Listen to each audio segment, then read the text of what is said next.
Dear Dr. Love, gusto ko lang pong i-share ang nabasa ko sa Facebook na lumabas sa newsfeed ko just recently. As a parent, nababahala po ako sa mga ganitong senaryo. Tawagin niyo lamang po kong Jenny, 37 years old, married with 3 adorable kids. We are from Caloocan City. Just a few days ago, may nabasa akong post ng isang mommy. Nagmamaldita raw ang kanyang anak na grade 1 sa school.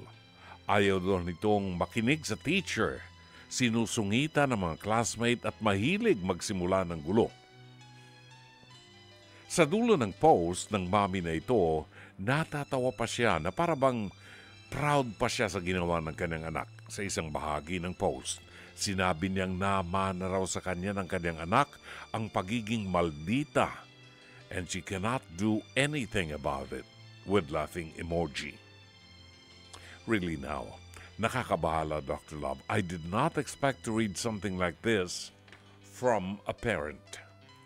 Ganito na po ba ang pagpapalaki sa mga bata ngayon? Hindi na ba pwedeng disiplinahin ng mga magulang? Pagtawanan na lamang ang teacher, lalo na't wala itong magagawa. As a parent, I cannot take it, Dr. Love, at mas lalong ayokong lumaki ang mga anak ko ng walang respeto at tamang takot sa nakatatanda sa kanila. Ayoko maging responsable sa pagpapalaki ng generation of bullies and disrespectful kids. And if ever na hindi talaga mapigilan o madisiplina ang bata, dapat ipakonsulta ng mother ang kanyang anak sa professional. At baka meron talagang behavioral disorder na ito or something to this effect. Pero basta ako, Dr. Love, I will never tolerate such behavior from kids. Never. Gusto ko lang talagang i-share ang nararamdaman ko with regards to the situation because I just can't take it as a parent. Thank you so much. All the best, Jenny ng Caloocan. Nakalulungkot po talaga dahil maraming mga magulang ang nagsasabi na kaiba na raw po ang kabataan natin ngayon. And I will agree na iba na po talaga ang kabataan natin ngayon. Kung ikukumpara natin doon sa mga nagdaang panahon, siguro yung mga edad namin, yung mga umabot doon sa mga panahon na ang mga magulang ay dumaan sa disiplina ng kanilang mga magulang na inabutan pa ng disiplinang Kastila katulad ng nanay ko at saka ng tatay ko. Oo, tama, na mayroong corporal punishment. Ako naranasan ko kung paano padapain ng tatay ko sa bangko at paluin ng sinturon. Oo. Diba? O yantok Mindoro. Natatandaan ko lahat. At nakikita rin po natin ngayon ang difference sa mga kabataan ngayon sa kabataan nung araw. Mga kabataan nung araw na nadisiplina. Siguro kung ang kabataan na makikita natin ngayon ay mga kabataan na nambubuli sa kanilang mga classmates. Mga kabataan na hindi rumirespeto sa mga sa mga teachers. Mga kabataan na pinagtatawanan ng mga teachers dahil hindi sila madisiplina at ginagawa ang gusto nila. Kung ito ang klase ng kabataan na nakikita natin ngayon, babalikan po natin ang mga magulang niyan. At gagarantihan ko sa inyo, kung ano ang nakita nyo sa mga kabataang yan, yan din po ang ugali ng mga magulang. Kung ano ang bunga, yon ang puno. Kasi hindi ho natin po pwedeng sabihin at sisihin na ang mga kabataan natin ngayon ay nagbago ng ugali at pananaw sa buhay dahil doon sa mga kinakain nila. Yan. Hindi ho, wala akong kinalaman yung kinakain ng mga bata. Ang mga anak ko natin, ng ating isilang po yung mga batang yan, parang tayo. Nang isilang po natin, walang laman ng utak niyan. Wala hong laman ng utak niyan. Hindi nga marunong magsalita eh. Hindi marunong magsalita. Hindi marunong mga tuwira ng mga bata. So, natututo lamang ang mga bata kapag unti-unti nang lumalaki. At dito po pumapasok ang role ng mga magulang kung ano ang ituturo sa kanilang mga anak. Kapag ang bata po, ang kanyang pananaw sa buhay ay kaiba, siguruhin natin ang mga magulang nila, yun ang kanilang pananaw sa buhay. Kung sa mga magulang, okay lang pong mag-live-in na nagbabahay-bahayan kahit walang sakramento ng kasal, pihado ho yung mga anak nila, ganun din ang mangyayari. At nakikita natin yan sa face-to-face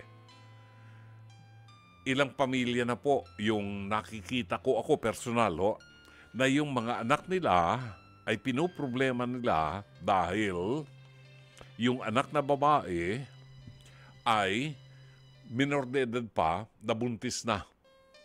Nakipag-live-in, nagbahay-bahayan sa lalaki na kanyang minahal nang walang sakramento ng kasal, walang commitment. Nagbahay-bahayan lang, kunyari mag-asawa sila. Kunyari, sa gabi, magtatalik sila. Ayon. Kunyari, dahil nagtalik kagabi, lalaki ang tiyan ng batang babae. At kunyari, paglaki ng tiyan, 9 na buwan yan. Pagdating ng 9 na buwan, kunyari, iiris siya dahil masakit yung tiyan niya, humihilab. Pasaway! Hanggang sa lumabas na yung bata. Ngayon, pagkatapos lumabas ang bata, paaalagaan sa nanay. Kasi nga, batang-bata pa ang nanay. Batang-bata pa ang nabuntis. Paaalagaan sa nanay. Ang nanay naman ang mag-aalaga. Siyempre, alagaan ng apo.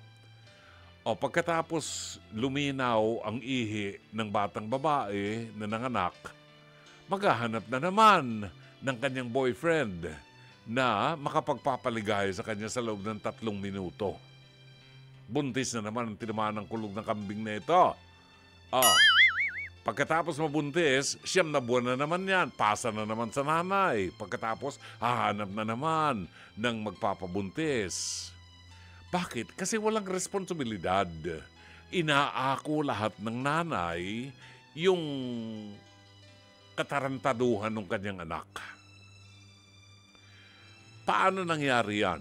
Pagbabalikan po natin ang istorya, malalaman natin ang nanay nitong batang ito na ilang beses nang nabuntis na iba-iba ang ama. Ang nanay niya nabuntis din ng isang lalaki na hindi niya asawa. Nag-live-in lang sila. My goodness! Pang-ilang asawa na yon? Pangatlong asawa na. Yon. In other words, kung ano nakita mo sa nanay, yun din ang makikita mo sa mga anak. Ang nakalulungkot nito, magsisilaki ang mga batang yan na ganyan ang pananaw sa buhay. Sa face-to-face lang. Minsan ako na ang nahihiya at hindi ko na binabanggit. Kasi makikita mo, awayan ang awayan. Pag tinawag ni Corina Sanchez, papapasukin pa lang sa set, murahan na ng murahan. Parang presidente ng Pilipinas, murahan ng murahan. So, kung nakikita mo nagmumurahan, asahan mo na yung mga anak niyan magaling din magmura.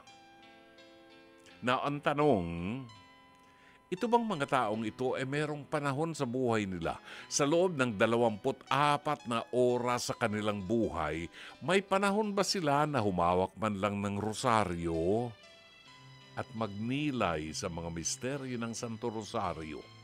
O wag na yun, matagal yun, 15 minutes yun Meron ba silang panahon para maupo man lang sa umaga bago umigop ng mainit na kape at magsabi, Panginoon, maraming salamat sa kabutihan mo. Salamat, Panginoon, sa biyaya. May panibagong araw kami at meron akong mahihigop na kapeng mainit. Salamat sa iyo, Diyos. Meron kayang ganun? Wala ho, natatapos ang maghapon ng walang Diyos sa isip at wala ring Diyos sa ibinabahagi sa mga anak. Now, kaninong kasalanan yan? Kasalanan ba yan ni Bongbong Marcos? Kasalanan ba yan ni Tito Soto at ni Panfilo Lacson ng Blue Ribbon Committee? Kasalanan ba nila yan? Sino may kasalanan dito sa mga kontraktor na nagnakaw ng pondo ng bayan, bilyon-bilyon? Sino may kasalanan dito sa mga politiko, mga congressman, mga senador na sangkot sa pagnanakaw na ito ng pondo ng bayan? Sino ang may kasalanan dito sa mga taong may kinalaman sa extrajudicial killing na ngayon ay nililitis sa dahig dahil masyadong maraming taong pinatay ng walang kalaban-laban na ngayon may mga taong tinatakpan pa rin ang kanilang mga mata at ang kanilang tenga na parang walang nadidinig at walang nakikita.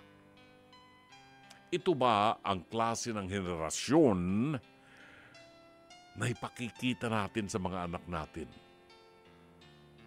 para maging katulad natin? Kapatid, nakalulungkot po. Nakalulungkot ang ating bansa. Ang kawalan ng moralidad at moral values ng higit na nakararami sapagkat napaaalipin tayo sa pera at kapangyarihan. Kaya kung akong tatanungin nyo sa mga kaibigan ko, sa mga anak ko, ipinapayo ko, nakalulungkot po. At hindi ako mahihiya. Kung may pagkakataon po kayong lumayas ng Pilipinas at manirahan sa ibang bansa, doon nyo na palakihin ang inyong mga anak sa ibang bansa. Bantayan nyo, gabayan nyo, disiplinahin nyo. Huwag nyong i-apply yung mga pangit na pag-uugali. Dito sa atin, ang nakikita natin, mga pulutong ng mga magnanakaw sa kaban ng bayan. Bakit? Pinayagan po natin kasi. Inlukluk natin sa mga posisyon ang mga politiko na walang ginawa kung hindi sumuporta sa mga taong nakatulong sa kanila at hindi maglingkod sa bayang Pilipinas. Ay, bakit ba tayo napunta dyan? Sana'y natulungan kayo ng palatuntunang ito. As always, Dr. Love. Mga kapatid, ito po si Brother June Banaag. Dito tayo sa totoo. Dito tayo sa True FM. Mag-subscribe at i-follow ang mga social media accounts at True Network PH sa FB, Instagram, X, YouTube, TikTok, and podcast.